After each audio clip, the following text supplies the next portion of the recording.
Hey guys, so welcome back to my channel. I am your host Sleepy Celestial. So as we count down to the new year, welcome back to my channel.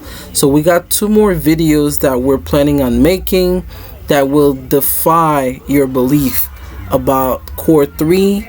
I'm doing an overall review and some connections that I saw that nobody didn't see. There is a bigger thing at play in this core that a lot of people did not realize. For one, we're gonna dive into the history of the Schutzstaffel and what makes each of these characters significantly broken and OP.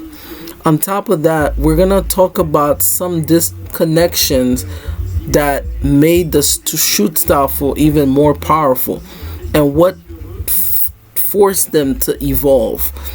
The original Quincy's had different ways of manifesting their powers, but over time, a lot of questions started arising of me reviewing Core 3. Like, for one, the episode that titled Friend, which talked about Yhwach's ability to amplify Quincy's powers. And on top of that, the Holy Newborn, which is the episode where Yhwach officially absorbed the Soul King and thus him becoming the cornerstones of the three worlds. These are probably the most intricate episodes that will defy everything heading to Core 4. One thing that I could definitely point out is that now that Yhwach is now the Soul King, currently, he's now able to do things even much harder and a bigger scale. For one, he literally recreated the entire palace from the ashes of the original royal palace. So it's almost bringing in the new. On top of that, Yhwach did something a lot of people did not realize, which is when it came to amplifying the transformation of his royal guards. I think that's how they gain these special abilities. If you look at each of the royal guards, especially the ones that actually went to their vote standish, especially Ishida Uryu. Now, from what I'm thinking as well, if Yhwach is still there, at the same time Yhwach, it's like one is providing like the satellite power and then the other one is amplifying everybody's abilities. So after him gaining the power of the Soul King, I believe when we saw the fight between the Royal Guards and the Zero Squad, those were their original forms until they got to the position where they were able to transform to like hideous creatures. For an example, we even saw Lilibero when he went to his transformation in the core, how he went from a simple form to then a more rigorous and weird form into even more hideous form, but it's still considered like an angelic form, right? They took a lot of texts from like biblical texts, thus making him look more angelic. But here's the question that a lot of people did not question themselves. After the Zero Squad got defeated, there's a lot of questions that puzzled me that I started picking up. For one, the Soul King got absorbed. It almost felt like the world turned into chaos. And that Ichibe is nowhere to be found. And after Ichigo resurrect him back by calling his name, there's a lot of questions people did not really foresaw.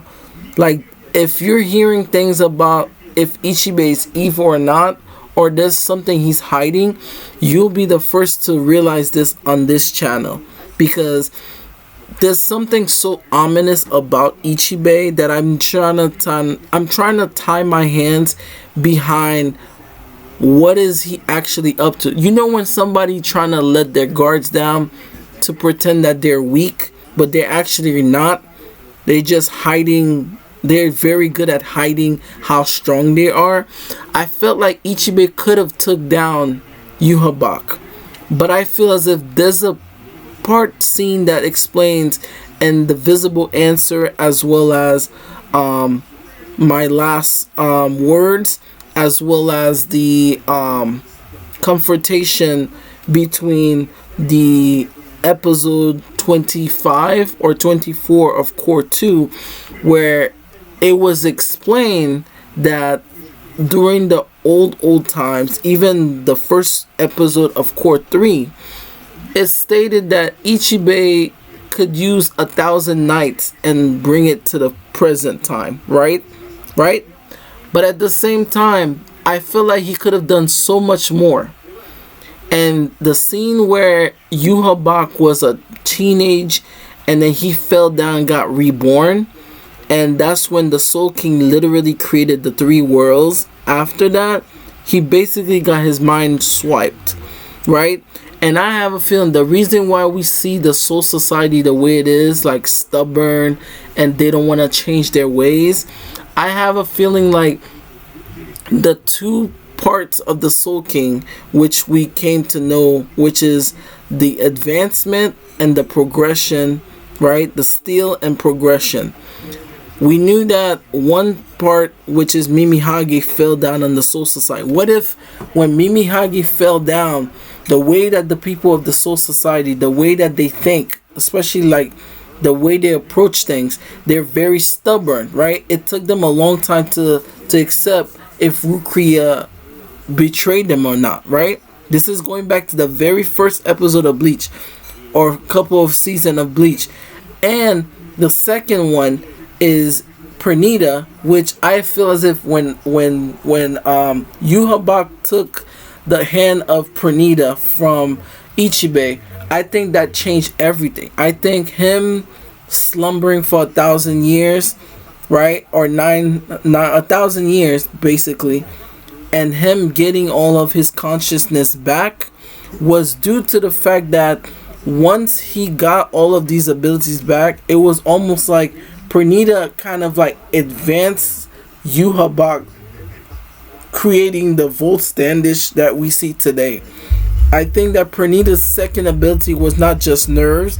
When he created the advancement, it actually amplified with Yhwach, and that the Quincy's that we see now, especially with their new abilities, that plays a huge part on how strong the Quincy's became, due to the fact that Pernita and Yhwach was fueling the evolution of Volt Standish, right? I think that's the origin of Volt Standish.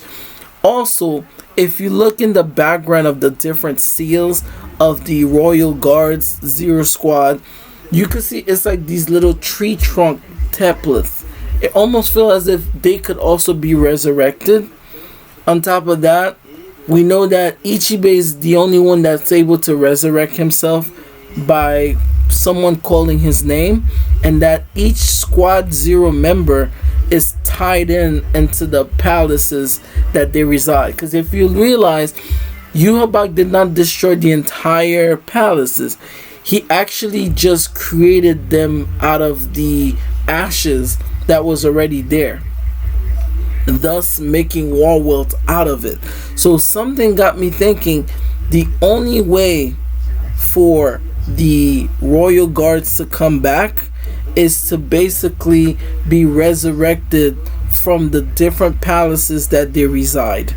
And the reason why we don't see Ichibe, I think in the Core 4, Ichibe is plotting to bring back all of the Zero Squad members to fight against Yhwach, or they have another ability to either seal Yhwach or to use him as the vessel for the Soul King.